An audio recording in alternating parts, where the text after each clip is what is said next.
देश के सभी स्कूलों के लिए टीईटी अनिवार्य किया जाए, टीचर एलिजिबिलिटी टेस्ट अनिवार्य किया जाए। ये मांग वाली जो पीआईएल थी, आज उस पर माननीय सुप्रीम कोर्ट में सुनवाई हुई है। माननीय सुप्रीम कोर्ट ने पूरी बात सुनने के बाद इसको ऑनरेबल सीजीआई साहब को रेफर किया है कि वो इसको बड़ी बेंच के लिए कंसीडर करें।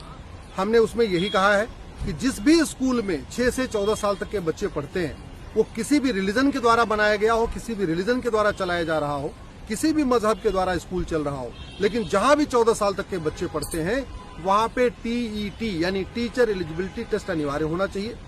हमने अपनी याचिका में कहा है कि right to education fundamental right है और राइट टू एजुकेशन का मतलब होता है right to equal quality education. इसलिए 14 साल तक के बच्चों के लिए भेदभाव नहीं हो सकता।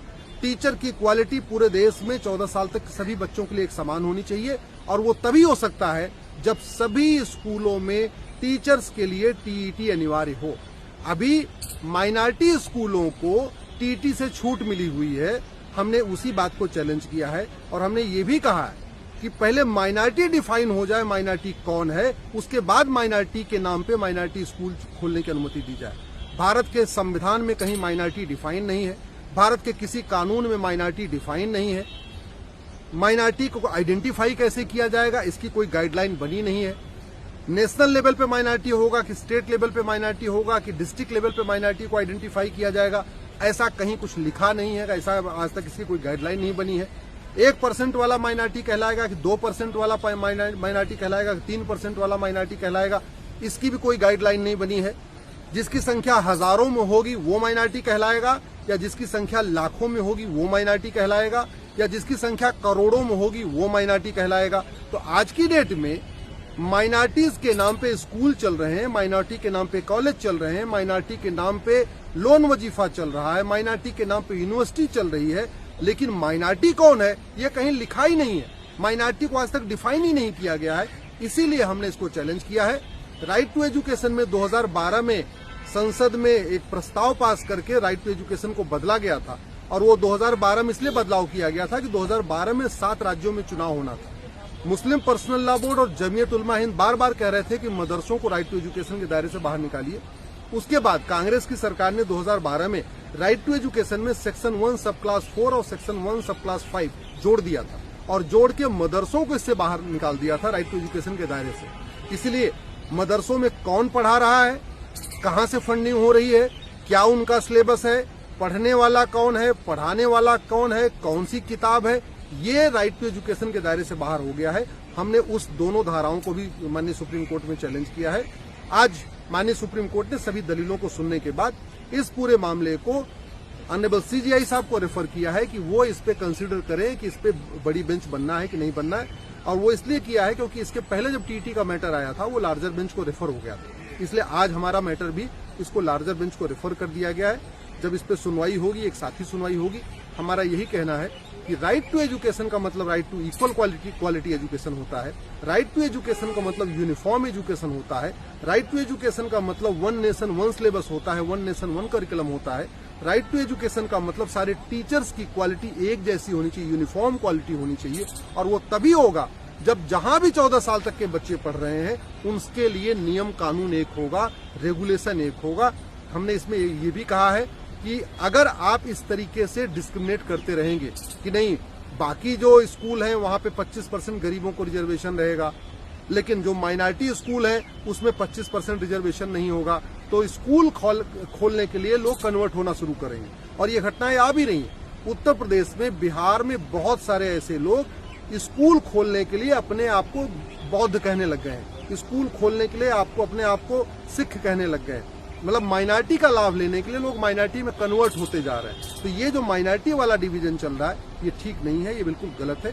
ये हमारी देश की एकता अखंडता के खिलाफ है, हमारी संप्रभुता के खिलाफ है। और वैसे भी जब भारत का विभाजन एक बार मजहब के आधार पे हो चुका है, रिलीजन के आधार पे हो चुका है, फिर मजहब के आधार पे नियम कानून नहीं होना चाहिए, मजहब के आधार पे स्कूल कॉलेज नहीं होना चाहिए, मजहब के आधार पे भेदभाव नहीं होना चाहिए, मजहब के आधार पे किसी भी तरीके की विशेष सुविधा नहीं देनी चाहिए। हमने अपनी इस याचिका में भी कहा है कि जिस आर्टिकल 30 के नाम पे माइनॉरिटी एजुकेशन इंस्टीट्यूशन खोलने के अधिकार दिया जा रहा है, मदरसा खोलने का अधिकार दिया जा रहा है, वो आर्टिकल 30 मदरसा खोलने की इजाजत नहीं देता है। आर्टिकल 30 में लिखा है एजुकेशन इंस्टीट्यूशन, यानी देश के सभी नागरिक एजुकेशन इंस्टीट्यूशन खोल सकते हैं। एजुकेशन इंस्टीट्यूशन का मतलब है सेकुलर एजुकेशन इंस्टीट्यूशन। जो आर्टिकल 30 में एजुकेशन इंस्टीट्यूशन वर्ड यूज किया है वो रिलीजियस एजुकेशन वर्ड नहीं है, वो सेकुलर एजुकेशन इंस्टीट्यूशन है। यानी भारत में कोई भी है, चाहे वो माइनॉरिटी हो, चाहे मेजॉरिटी हो, चाहे हिंदू हो या मुस्लिम हो, सबको 10वीं 12वीं का स्कूल खोलने का अधिकार है, इंजीनियरिंग कॉलेज खोलने का अधिकार है, मेडिकल कॉलेज खोलने का अधिकार है, लॉ कॉलेज खोलने का अधिकार है। अलग से कोई विशेष दर्जा नहीं देता। भारत में सबको अपना व्यापार करने का अधिकार है, अपना बिजनेस करने का अधिकार है, अपना स्कूल कॉलेज खोलने का अधिकार है। आर्टिकल 19 में सबको इक्वल राइट है। आर्टिकल 30 कोई अलग से किसी एक मजहब को, एक कम्युनिटी को अलग से राइट नहीं देता। ये भी हमने अपनी याचिका में कहा है। और दूसरा हमने सबसे इम्पोर्टेंट कहा है कि ये जो मदरसा खुल रहा है, जो दीनी तालीम सेंटर है, जो रिलीजन को प्रमोट करने के लिए, मजहब को प्रमोट करने के लिए, ये आर्टिकल 30 के दायरे में नहीं आता। ये मैक्सिमम हो सकता है आर्टिकल 25 में, जो फ्रीडम ऑफ रिलीजन है, जहां लिखा हुआ है प्रोपोगेट रिलीजन। आर्टिकल 25 में कहा है कि आप अपने रिलीजन को मना सकते हैं, अपने हिसाब से रह सकते हैं, इसके अलावा प्रोपोगेट कर सकते हैं। तो रिलीजन को प्रोपोगेट करने का तरीका है मदरसा। तो मदरसा आर्टिकल 25 में आएगा, न कि आर्टिकल 30 में आएगा। इन्हीं सारी बातों को सुनते हुए हमने करीब उसमें 15 क्वेश्चन ऑफ लॉ रेज किए हुए। तो ऑनरेबल माननीय सुप्रीम कोर्ट ने कहा है कि चूंकि ये सब्सटेंशियल क्वेश्चन ऑफ लॉ है, इन पे सुनवाई बहुत जरूरी है और इसके लिए बड़ी बेंच का गठन होना चाहिए। इसलिए इस पूरे मैटर को बड़ी ऑनरेबल सीजीआई साहब के पास रेफर कर दिया है कि वो इस पे बड़ी बेंच बनाए और इस पे आगे की सुनवाई शुरू करें। कभी कभी ना अदालत का कोई फैसला सिर्फ कानूनी किताबों का हिस्सा नहीं रहता, वो हजारों बल्कि लाखों लोगों की जिंदगी की दिशा बदल देता है। बिल्कुल। आज हम एक ऐसे ही फैसले पर थोड़ी गहराई से बात करेंगे। ये है सुप्रीम कोर्ट का उत्तर प्रदेश शिक्षक पात्रता परीक्षा यानी यूपी टेट से छूट पर आया फैसला। इसने काफी हलचल मचाई है। हाँ, और हमारे पास जो जानकारी है, जो स्रोत है, वो इसी फैसले की परतें खोलता है। मतलब इसके पीछे क्या कारण थे, इसका असर क्या हुआ। जी।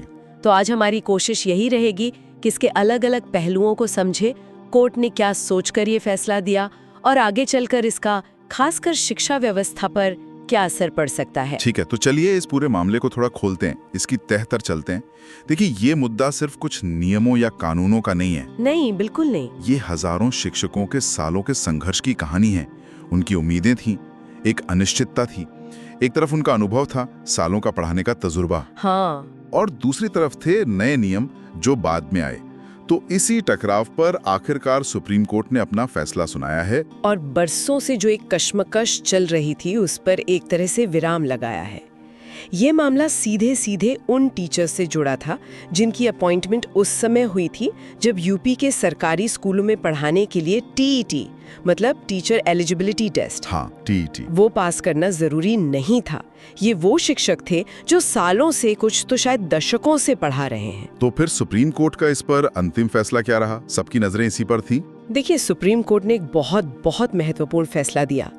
कोर्ट ने साफ कर दिया कि जिन शिक्षकों की नियुक्ति NCTE यानी national council for teacher education की 2009 वाली गाइडलाइन से पहले हुई थी। अच्छा, वो 2009 वाली गाइडलाइन जिसमें टीईटी अनिवार्य हुआ था? जी हाँ, उसी गाइडलाइन से पहले जिनकी नियुक्ति हुई थी उन पर टीईटी पास करने की शर्त लागू नहीं होगी। ओहो, मतलब उन्हें छूट मिल गई। हाँ, उन्हें इस अनिवार्यता से पूरी तरह छूट दे दी गई। और ये उन हजारों टीचर्स के लिए बहुत बड़ी राहत थी जो सालों से एक तलवार के नीचे जी रहे थे, कह सकते हैं।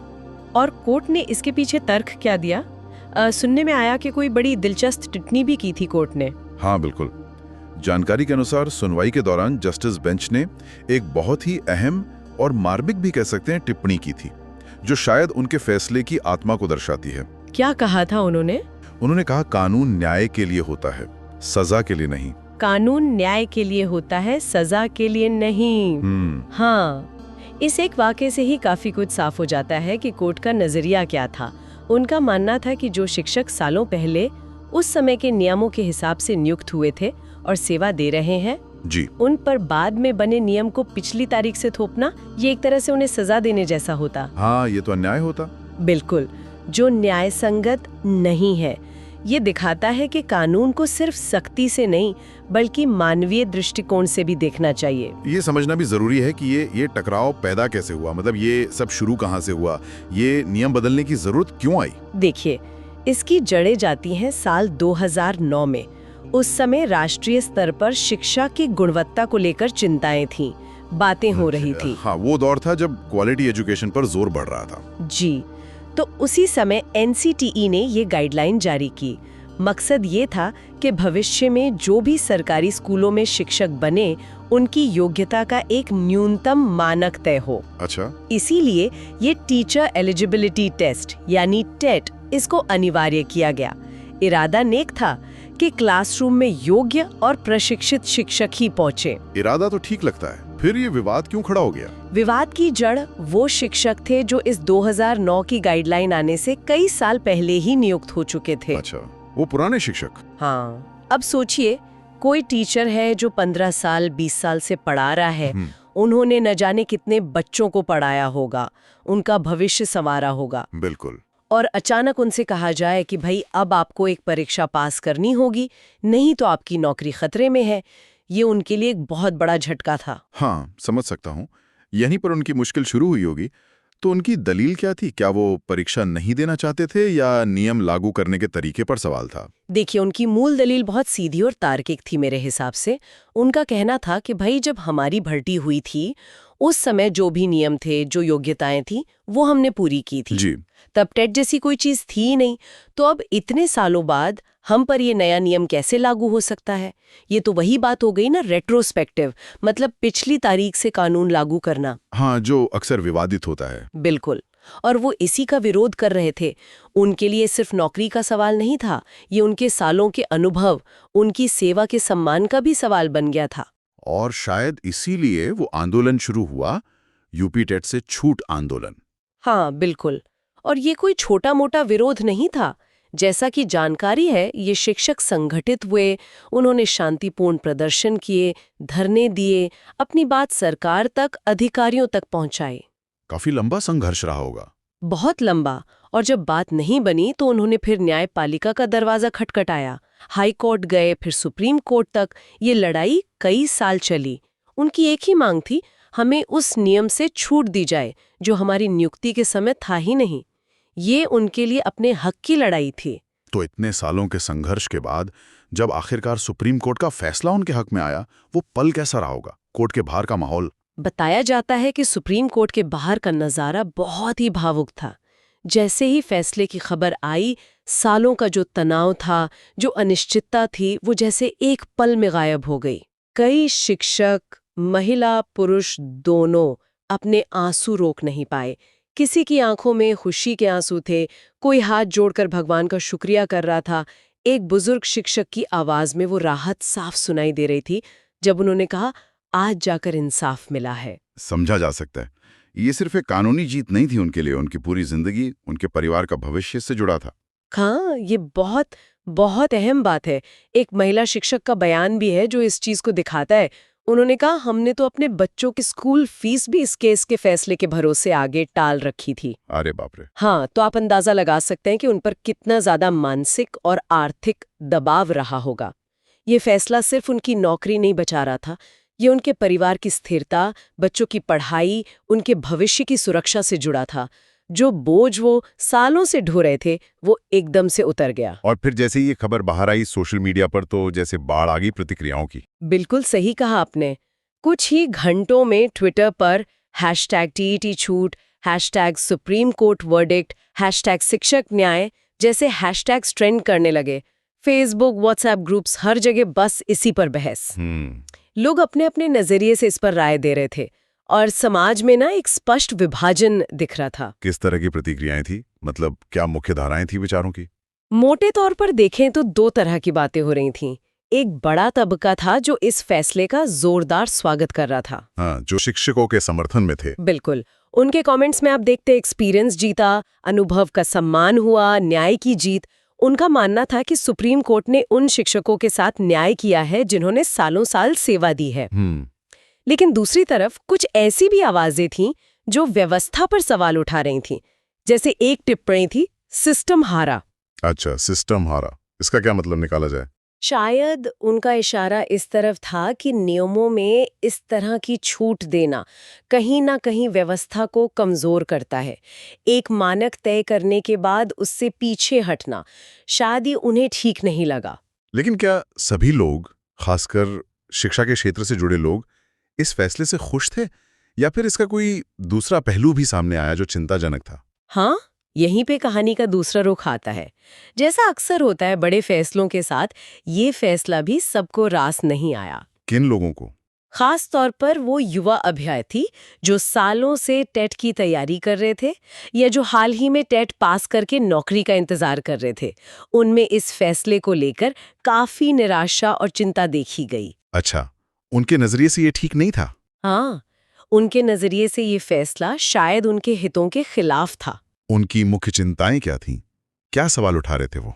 उनके मन में कई सवाल थे और कुछ बहुत गंभीर सवाल थे। कुछ कह रहे थे, हमने टेट पास करने के लिए दिन रात एक किया, कोचिंग पर हजारों रुपए फूंके, तो हमारी मेहनत का क्या? ये भी एक जायज सवाल है। बिल्कुल। कुछ पूछ रहे थे, अगर अनुभव के आधार पर ही छूट मिलती रहनी है तो फिर ये टेट परीक्षा रखने का मतलब ही क्या रह गया? उनकी सबसे बड़ी चिंता ये थी कि क्या इस तरह की छूट से उनके लिए भविष्य में नौकरियों के मौके कम हो जाएंगे? क्या ये उनके साथ अन्याय नहीं है? ये तो सीधा सीधा अवसरों की समानता और मेरिट के पैमाने पर सवाल खड़ा करता है। जी हाँ, और इसी भावना को शायद एक सवाल व्यक्त करता है जो उठाया गया, क्या न्याय सभी के लिए समान है?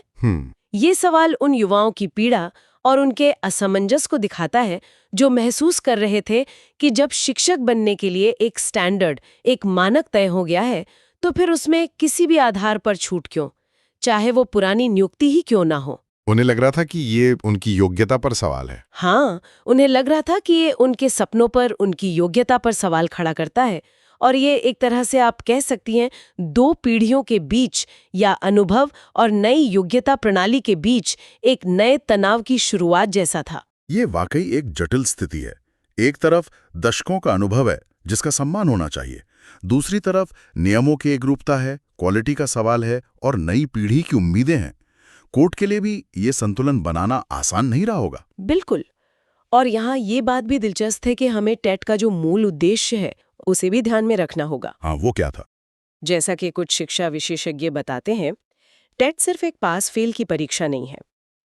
इसका एक बड़ा मकसद है देश भर में स्कूली शिक्षा का जो स्तर है उसे एक न्यूनतम गुणवत्ता मानक तक लाना और उसे बनाए रखना। अच्छा, एक बेसलाइन क्वालिटी सुनिश्चित करना। जी, ये शिक्षकों के ज्ञान और उनकी पढ़ाने की क्षमता, जिसे पेडागॉजी कहते हैं, उसको आंकने का एक जरिया माना गया था। लेकिन फिर वही सवाल वापस आ जाता है कि जो शिक्षक बिना टेट के सालों से अच्छा पढ़ा रहे हैं, जिनके पढ़ाए बच्चे सफल हैं, क्या उनके अनुभव को इस मानक से कम आंका जा सकता है? यही इस पूरे मामले का सबसे पेचीदा पहलू है। विशेषज्ञ मानते हैं कि अनुभव, एक्सपीरियंस अपने आप में बहुत बड़ी योग्यता है। सही बात है। जो शिक्षक क्लासरूम की असल चुनौतियों से रोज जूझ रहे हैं, बच्चों को समझ रहे हैं, सालों से ज्ञान दे रहे हैं, उनका जो कौशल है उससे आप किसी एक परीक्षा से शायद पूरी तरह नहीं आंक सकते। उन्हें सिर्फ इसलिए अयोग्य मान लेना या परीक्षा देने पर मजबूर करना क्योंकि नियम बाद में बदला, ये उनके योगदान को कहीं ना कहीं नजरअंदाज करने जैसा हो सकता है। ये वही क्लासिक डिबेट है, अनुभव बनाम मानकीकृत परीक्षा। तो अगर हम इसे बड़ी तस्वीर में रखकर देखें, इस फैसले से सुप्रीम कोर्ट ने असल में हासिल क्या करने की कोशिश की है?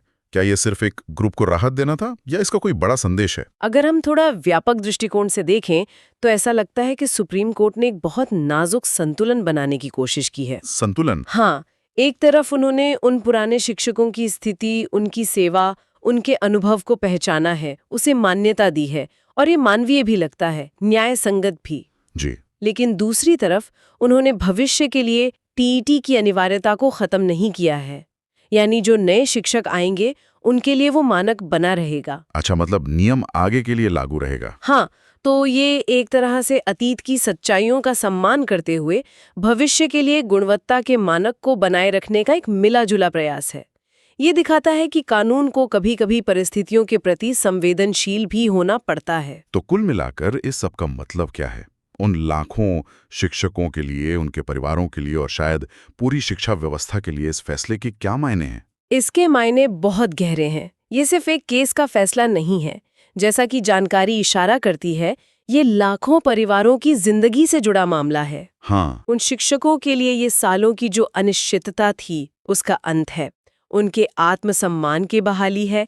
कई टीचर्स के लिए इसका सीधा मतलब है कि उनकी रिटायरमेंट के बाद जो पेंशन मिलनी थी, वो सुरक्षित हो गई। हाँ, ये बहुत बड़ी बात है। उनके बच्चों की पढ़ाई बिना रुकावट के जारी रह सकेगी, बुढ़ापे में उन्हें आर्थिक असुरक्षा का डर नहीं रहेगा। ये उनके लिए एक नई सुबह की तरह है। और शायद इसका जो भावनात्मक महत्व है वो कानूनी या आर्थिक महत्व से भी कहीं ज्यादा बड़ा है। निश्चित रूप से। एक पंक्ति है जो इस भावना को बहुत अच्छे से पकड़ती है। ये वो जीत थी जो कागज पर नहीं, दिलों में लिखी गई। वाह, दिलों में लिखी गई जीत। हाँ सोचिए, सालों का संघर्ष, कोर्ट कचहरी के चक्कर, समाज का दबाव, नौकरी जाने का डर, इन सब के बाद जब ये जीत मिली तो उनके लिए ये किसी त्योहार से कम नहीं थी। ये उनके धैर्य की, उनके संघर्ष की और आखिर में न्याय में उनके विश्वास की जीत थी। तो संक्षेप में हम कह सकते हैं कि सुप्रीम कोर्ट ने अनुभव और नियम, अतीत और भविष्य के बीच एक तरह का पुल बनाने की कोशिश की है। हाँ। पुराने शिक्षकों को राहत दी लेकिन भविष्य के मानकों से समझौता भी नहीं किया। बिल्कुल, ये इस फैसले का एक महत्वपूर्ण पहलू है। अच्छा। लेकिन जैसा अक्सर होता है, हर समाधान अपने साथ कुछ नए सवाल भी लाता है। अच्छा। हाँ, ये फैसला भी एक बड़ी बहस को जन्म देता है। और वो कौन सा अहम सवाल है जो ये फैसला हमारे सामने छोड़ जाता है? स्रोत एक बहुत ही बुनियादी लेकिन महत्वपूर्ण सवाल भविष्य के लिए छोड़ता है, जिस पर अब गंभीरता से सोचना होगा।